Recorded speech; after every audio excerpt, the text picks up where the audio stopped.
Good morning, नमस्ते, सलाम। मैं अशोक राय एंड राय चैनल में आप लोगों का स्वागत करता हूं। आशा करता हूं कि आप जो सभी भाई बहन जो फिज़िकल एजुकेशन में फॉर्म फिलअप कर चुके हैं टीजीटी के लिए, सभी लोग मन धन से तैयारी कर रहे होंगे। आज मैं अशोक राय एंड राय चैनल में एनाटॉमी, फिज़िकल एजुकेशन में एनाटॉमी लेकर उपस्थित हुआ हूँ। यह चूँकि बहुत ही इम्पोर्टेंट चैप्टर है, इससे बहुत सारे प्रश्न पूछे जाते हैं, तो मैं इस अध्याय में आज हम लोग पढ़ने जा रहे हैं एनाटॉमी चैप्टर। जैसा कि खेल एवं अन्य शारीरिक गतिविधियाँ शारीरिक क्रियाओं पर आधारित होता है। सभी खेल कौशल एवं गतिविधियाँ शरीर रूपी मशीन द्वारा क्रियान्वित होते हैं, इसलिए खिलाड़ियों और शारीरिक शिक्षकों को इसकी जानकारी होना अति आवश्यक होता है। इसमें मानव शरीर रचना विज्ञान, शरीर क्रिया विज्ञान, पोषण विज्ञान, खेल मनोविज्ञान का ज्ञान होना अति आवश्यक है। जैसा कि हम लोग फिज़िकल एजुकेशन में अध्यापक सभी लोग शिष्यों एवं खिलाड़ियों को वैज्ञानिक ढंग से तैयार करने में ये सभी सहायता करते हैं। ईसा पूर्व 1000 वर्ष पूर्व महर्षि सुश्रुत ने शव विच्छेद कर शरीर रचना का पर्याप्त वर्णन किया था, परंतु आधुनिक काल में इसकी अध्ययन अति सूक्ष्म हो गया है। जैसा कि हम लोग जानते हैं, शरीर निर्माण की प्रारंभिक इकाई कोशिका होती है, इसीलिए कोशिका को क्या कहते का परिभाषा के अनुसार cell is the smallest unit, structural and functional unit of the body is known as cell कहा जाता है। शरीर की में कोशिका रचनात्मक और क्रियात्मक इकाई को कोशिका कहते हैं। बहुत सारे कोशिकाओं के मिलने से उत्तक का निर्माण होता है। जैसा कि हम लोग जानते हैं, उत्तक का परिभाषा हम यूँ कह सकते हैं कि समान कोशिकाओं का समूह जो समान कार्य करता है उसे उत्तक कहते हैं।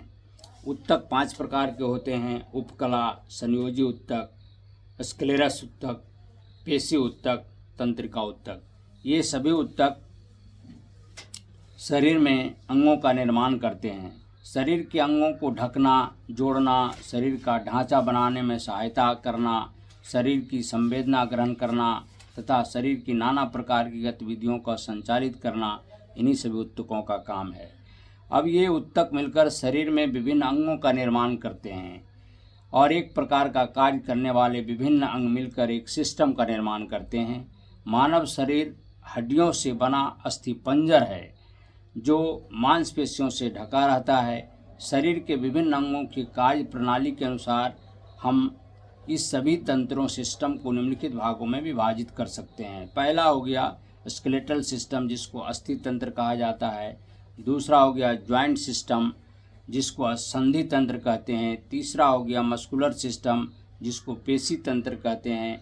चौथा हो गया सर्कुलेटरी सिस्टम, जिसको रुधिर परिवहन तंत्र कहते हैं। पाँचवा हो गया डाइजेस्टिव सिस्टम, जिसको पाचन तंत्र कहते हैं।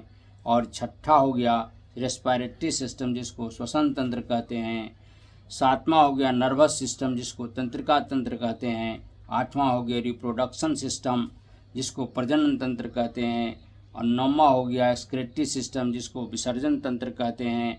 और 10वां और लास्ट हो गया ग्लैंडुलर सिस्टम, जिसको ग्रंथि संस्थान कहते हैं। अब हम लोग जानेंगे एक एक करके अस्थि तंत्र क्या है। स्केलेटल सिस्टम अस्थियों द्वारा मानव शरीर की ढांचा तैयार करता है।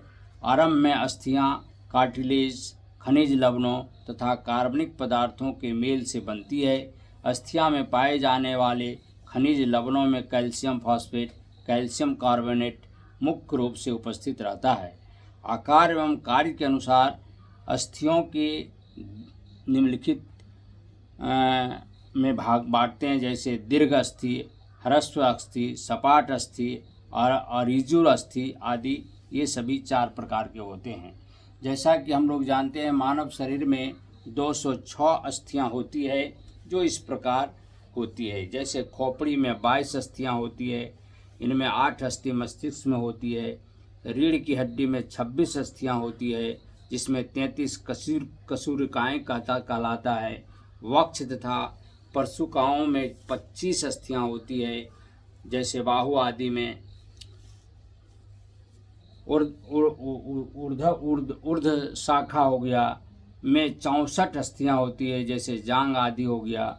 62 अस्थियां अधः शाखा में होती है, हाइपोइड अस्थि, और 6 स्रोत अस्थियां होती है। धड़ में ट्रंक में 12 जोड़ी पसलियां पाई जाती है, और कलाई में छोटी छोटी 8 अस्थियां होती है, जिन्हें कार्पल कहा जाता है। व्यायाम और उचित शारीरिक क्रियाओं में अस्थि संस्थान एवं शारीरिक क्षमता बढ़ाती है तथा विकार होने की संभावना को कम करती है। अब हम लोग जानेंगे दूसरा, संधि तंत्र क्या है। जॉइंट सिस्टम, या जॉइंट सिस्टम जो होता है, इसमें 2 या 2 से अधिक जोड़ों की संधि को हम लोग जॉइंट कहते हैं। इन जोड़ों के बीच एक तरल पदार्थ भरा रहता है, इसे साइनोवियल फ्लूइड कहा जाता है, जो अस्थियों को आपसी रगड़ के प्रभाव से बचाता है। अब ये संधि जो होता है वह निम्नलिखित 3 प्रकार के होते हैं। पहला हो गया चल संधि, दूसरा हो गया चल संधि, और तीसरा हो गया अल्प गतिशील संधि। तो हम लोग जानेंगे पहला चल संधि। चल संधि इस प्रकार की संधि शरीर को गतिमान करती है, इसीलिए इसको चल संधि कहा जाता है।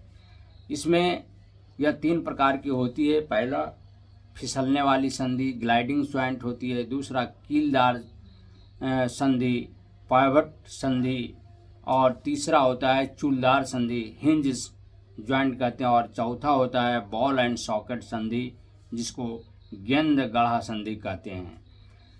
तो पहला हो गया फिसलने वाली संधि में, जैसे कलाई की संधि हो गया। कीलदार संधि में हो गया, जैसे में इनमें खोपड़ी की संधि हो गया। चूलदार संधि में आ गया घुटने की संधि हो गया, उंगली का संधि हो गया, केहूनी का संधि हो गया। गेंद और गढ़ा संधि में आ गया, जैसे आपको वक्षण संधि, कंधे और कुल्हे की संधि हो गया। और अचल संधि में जैसे हो गया कपाल की संधि में अचल संधि का उदाहरण है।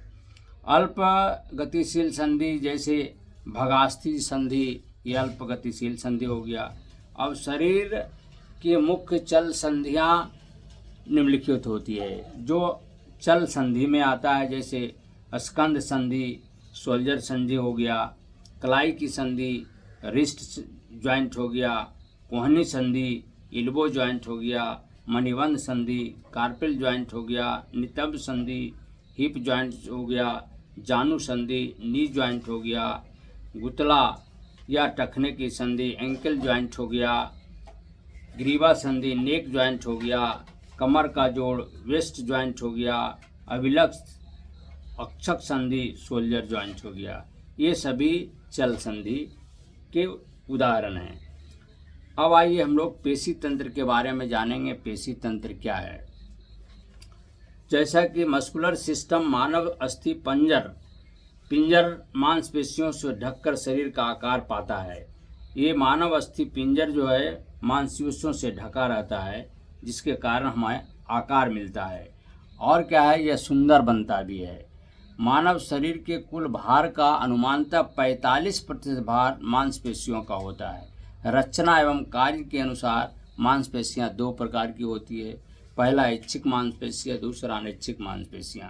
जो इच्छा के अनुसार कार्य करता है उसे ऐच्छिक मांसपेशियां कहते हैं, और जो इच्छा के अनुसार नहीं, अपने के अनुसार कार्य करता है उसको अनैच्छिक मांसपेशियां कहते हैं। इच्छा के अनुसार कार्य करने वाली मांसपेशियां जैसे हाथ हो गया, पैर हो गया आदि की मांसपेशियां ऐच्छिक मांसपेशियां कहलाता है। अनैच्छिक में आ गया हृदय हो गया, हृदय की मांसपेशियां, फेफड़े की मांसपेशियां, हाथों का मांसपेशियां, ये सभी अनैच्छिक मांसपेशियां हो गया।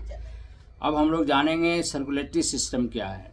तो सर्कुलेटरी सिस्टम रुधिर परिवहन तंत्र जो है, इस तंत्र में हृदय इसके 2 आलिंद और 2 निलय पाए जाते हैं। हृदय में 2 आलिंद और 2 निलय।